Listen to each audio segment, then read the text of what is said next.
Today our topic is classification of computer.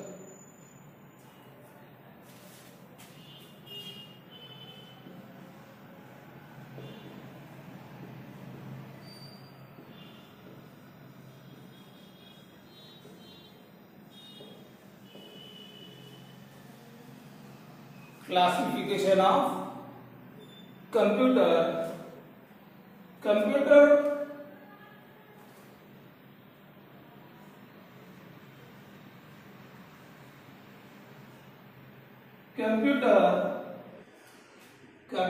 is broadly classified by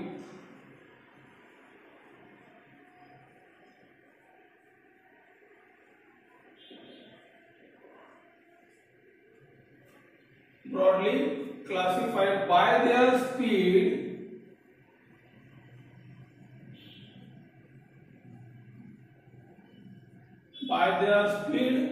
and computing power.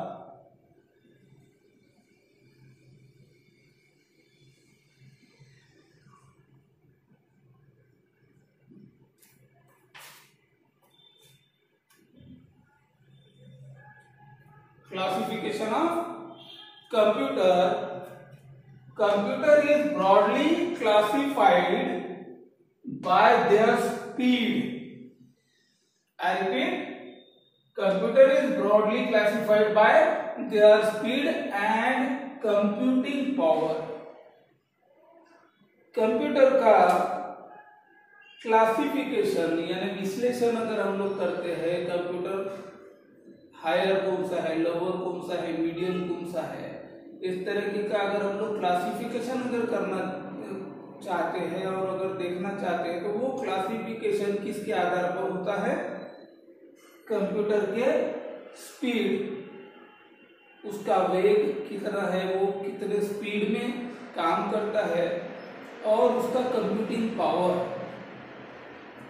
वो कौन कौन से बड़े से बड़ा काम करने की क्षमता रखता है, उसे हम लोग बोलते हैं कंप्यूटिंग पावर। उसके ऊपर आधारित हम लोग कंप्यूटर का क्लासिफिकेशन करते हैं। हम लोग देखते हैं कंप्यूटर के स्पीड और उसके कंप्यूटिंग पावर के आधार पर कौन कौन से कंप्यूटर्स हमारे यहाँ उपलब्ध है और उनके क्लासिफिकेशन के हिसाब से उन्हें क्या नाम से हम लोग बुलाते हैं।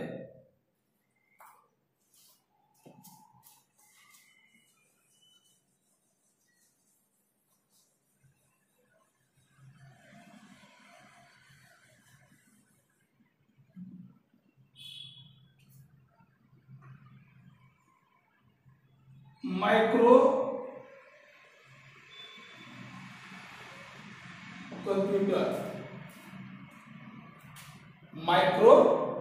कंप्यूटर जिसे हम लोग पर्सनल कंप्यूटर भी कहते हैं।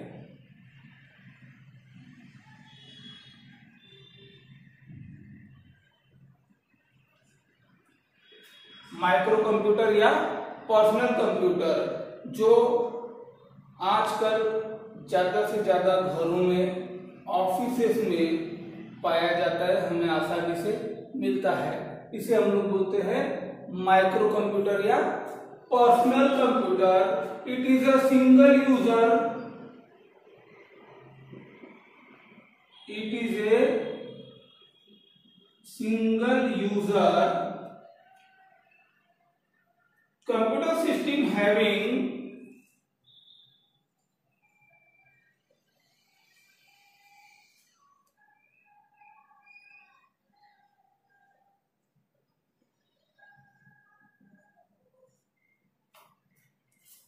It is a single user computer system having a moderately powerful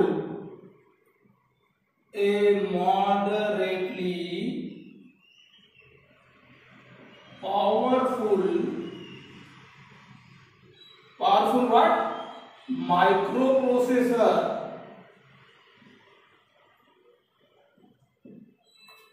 powerful microprocessor. What is microcomputer or personal computer? It is a single user computer system. It is a single user computer system having a moderate powerful microprocessor. It is termed as a computer. It is termed as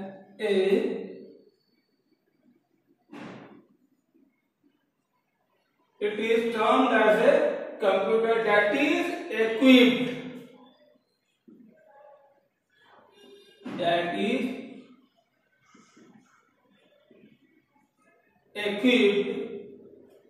microprocessor as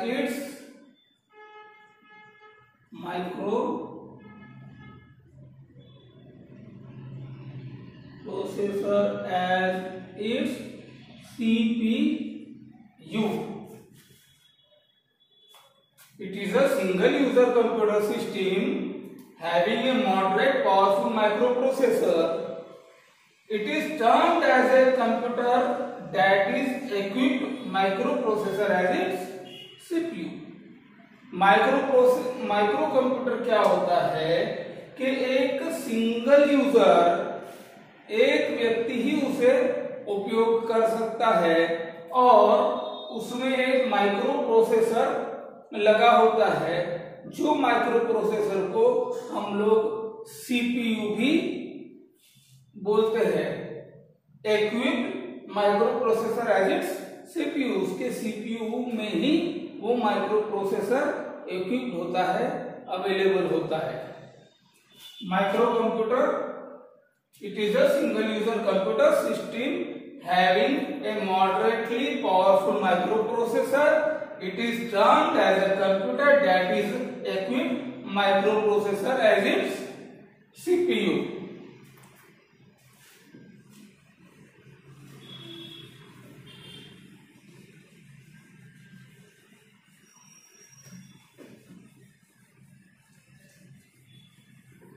इसके बाद हम लोग देखते हैं दूसरा, micro computer के बाद work station.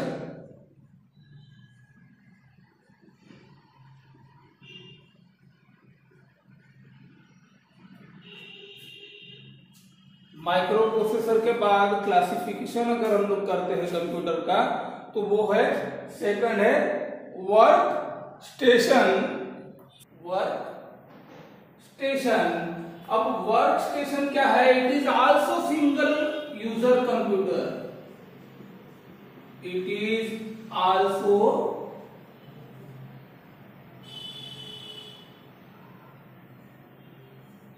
Single user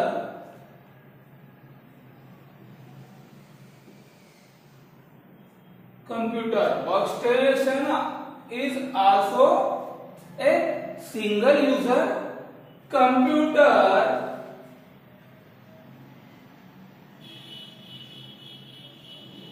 system. It is also single user computer system similar to the personal computer. Personal computer की तरह ही ये क्या है? सिंगल यूजर कंप्यूटर सिस्टम है।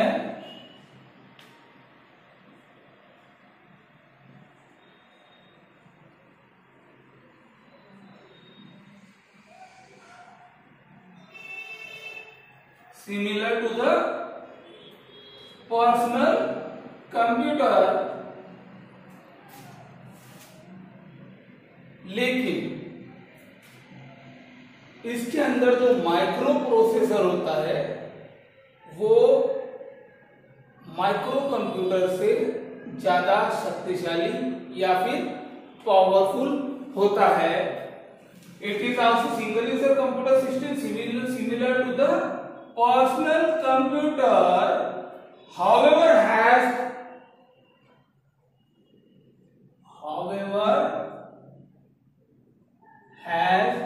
a more powerful micro processor.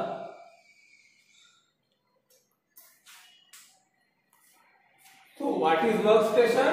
It is also single user computer system similar to the personal computer, however has a more powerful microprocessor। Workstation भी एक personal computer की तरह ही सिंगल यूजर कंप्यूटर सिस्टम होता है, लेकिन उसके अंदर जो माइक्रो प्रोसेसर होता है वो पर्सनल कंप्यूटर के तुलना में ज्यादा पावरफुल होता है। वर्कस्टेशन के बाद हम लोग देखेंगे अगला कंप्यूटर कौन सा होता है हमारे क्लासिफिकेशन के हिसाब से। तो हमारा जो तीसरा प्रकार होता है कंप्यूटर का वो है मिनी कंप्यूटर। कंप्यूटर के क्लासिफिकेशन के हिसाब से हमारा तीसरा प्रकार कंप्यूटर का कौन सा है? Mini computer. अब मिनी कंप्यूटर के बारे में अगर हम ये देखेंगे, it is a multi user computer system. It is a multi user computer system. हमने माइक्रो कंप्यूटर देखा, हमने वर्कस्टेशन देखा, ये जो था ये सिंगल यूजर कंप्यूटर सिस्टम था। लेकिन ये जो मिनी कंप्यूटर है it is a multi user computer system, यानी एक से ज्यादा लोग इस कंप्यूटर का उपयोग करते हैं, वो भी एक साथ। Capable of supporting, capable of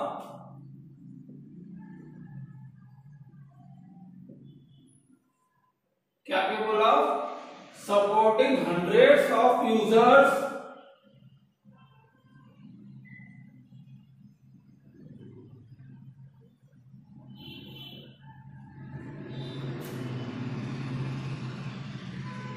simultaneously।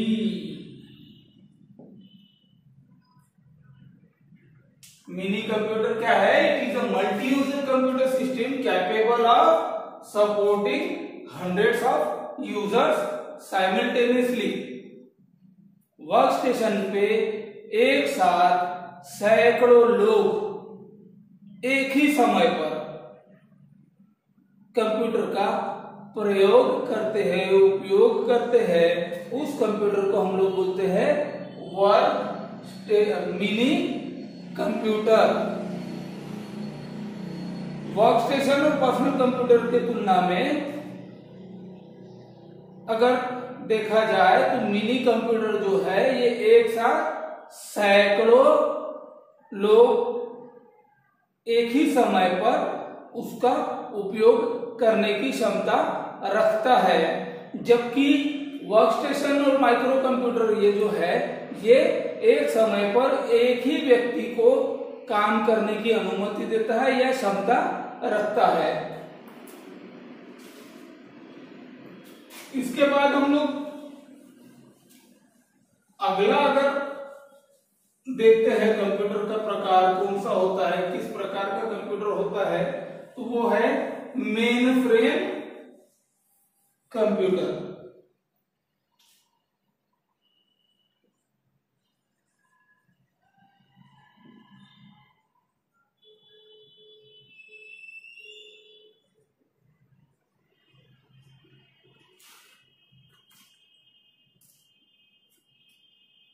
चौथा आता है main frame computer. It is a multi user computer system. Mini computer की तरह ही मेन फ्रेम कंप्यूटर भी क्या है? एक मल्टी यूजर कंप्यूटर सिस्टम है।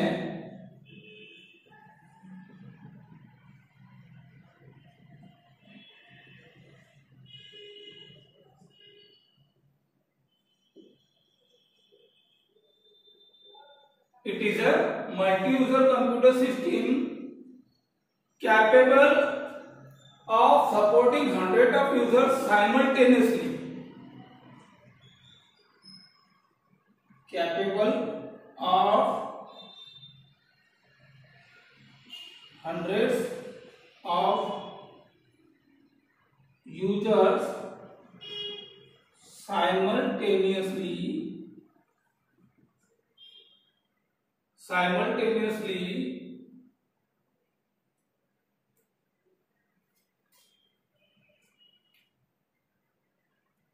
यहां तक हमको मिनी कंप्यूटर की तरह ही मेन फ्रेम कंप्यूटर का भी हमको उदाहरण दिखता है। जिस तरह से मिनी कंप्यूटर भी मल्टी यूजर है और सैकड़ों लोग एक साथ काम करते हुए हमको नजर आते हैं, मेन फ्रेम कंप्यूटर और मिनी कंप्यूटर का यहां तक का हमको समानता दिख रही है। लेकिन सॉफ्टवेयर टेक्नोलॉजी इज डिफरेंट। अलग क्या है? मेन फ्रेम कंप्यूटर में software technology is different from mini computer.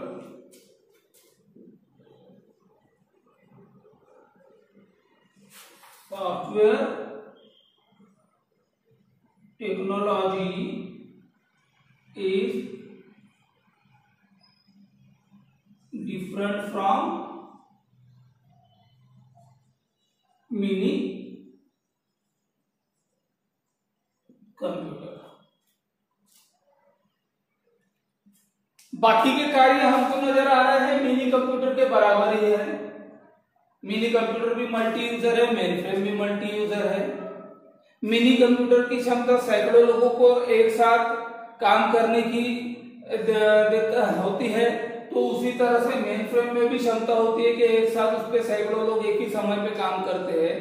लेकिन मेन फ्रेम कंप्यूटर में विशेषता यह है कि मेन फ्रेम कंप्यूटर की जो सॉफ्टवेयर टेक्नोलॉजी है वो मिनी कंप्यूटर की तुलना में अलग होती है।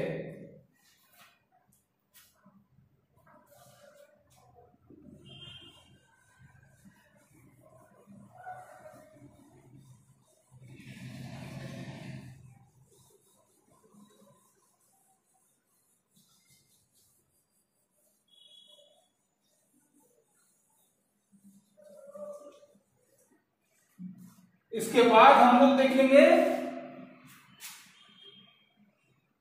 Super computer.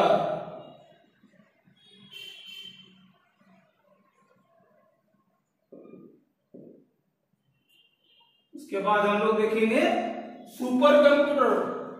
हमने देखा माइक्रो कंप्यूटर देखा, हमने मिनी कंप्यूटर देखा, हमने वर्क स्टेशन देखा, हमने मेन फ्रेम कंप्यूटर देखा। अब हम लोग बढ़ते हैं सुपर कंप्यूटर की तरफ। सुपर कंप्यूटर ये सबसे तेज कंप्यूटर माना जाता है। It is an extremely fast computer. It is an extremely fast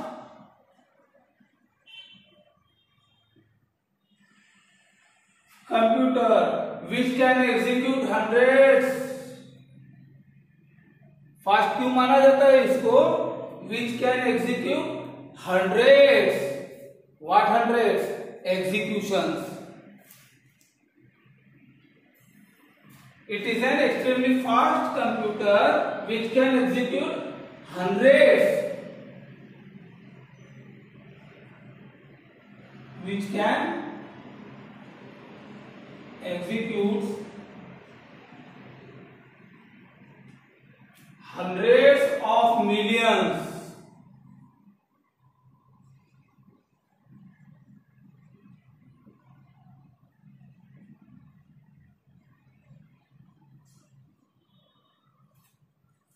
इसे फास्ट इसलिए कहा जाता है कि ये एक समय पर लाखों करोड़ों सूचनाओं का, इंस्ट्रक्शंस का ये क्या करता है? पर सेकंड में एग्जीक्यूट करता है, इंस्ट्रक्शंस पर सेकंड। सुपर कंप्यूटर को बाकी कंप्यूटर की तुलना में सबसे फास्ट और सबसे वेगवान या तेज इसलिए बोला जाता है क्योंकि इसमें वो क्षमता होती है कि मिलियंस ऑफ, लाखों करोड़ों इंस्ट्रक्शंस पर सेकंड में ये एग्जीक्यूट करने की क्षमता रखता है। इसमें वो क्षमता होती है कि ये एक ही समय पर बड़े बड़े सूचनाओं के ऊपर में प्रोसेस करने की और जल्द से जल्द उसके ऊपर में रिजल्ट देने की ये कंप्यूटर क्षमता रखता है।